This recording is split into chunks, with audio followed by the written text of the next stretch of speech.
السلام علیکم۔ کراچی میں ہیوی ٹریفک کا قہر، ایک اور نوجوان جان سے گیا۔ کراچی میں ہیوی ٹریفک ایک بار پھر ایک اور قیمتی جان لے گئی۔ ملیر کینٹ گیٹ نمبر 6 کے قریب تیز رفتار ڈمپر نے موٹر سائیکل سوار نوجوان کو کچل دیا۔ ریس لگاتی بس اور ڈمپر کی لاپرواہی کے باعث پیش آنے والے اس افسوسناک حادثے میں 22 سالہ غلام حیدر موقع پر ہی جان سے گیا، جبکہ اس کا دوست شہزاد شدید زخمی ہو گیا۔ غلام حیدر اپنے دوست کے ساتھ ناشتہ کرنے کے لیے گھر سے نکلا تھا، مگر کسی کو کیا خبر تھی کہ یہ اس کی زندگی کا آخری سفر ہوگا۔ غلام حیدر کے والد کا کہنا ہے کہ غلام حیدر نے جاتے وقت پیسے مانگے اور کہا تھا کہ ناشتہ کرنے جا رہا ہوں۔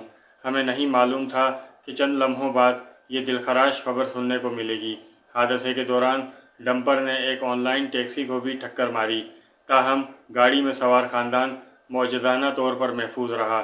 ٹیکسی ڈرائیور کے مطابق یہ حادثہ بس اور ڈمپر کے درمیان ریس لگانے کے باعث پیش آیا۔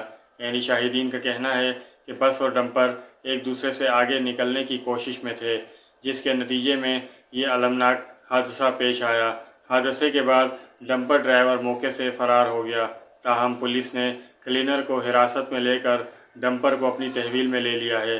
رواں سال کراچی میں ہیوی ٹریفک حادثات میں جاں بحق ہونے والوں کی تعداد 250 تک پہنچ چکی ہے، مگر سوال یہ ہے کہ آخر کب ہیوی ٹریفک پر قابو پایا جائے گا۔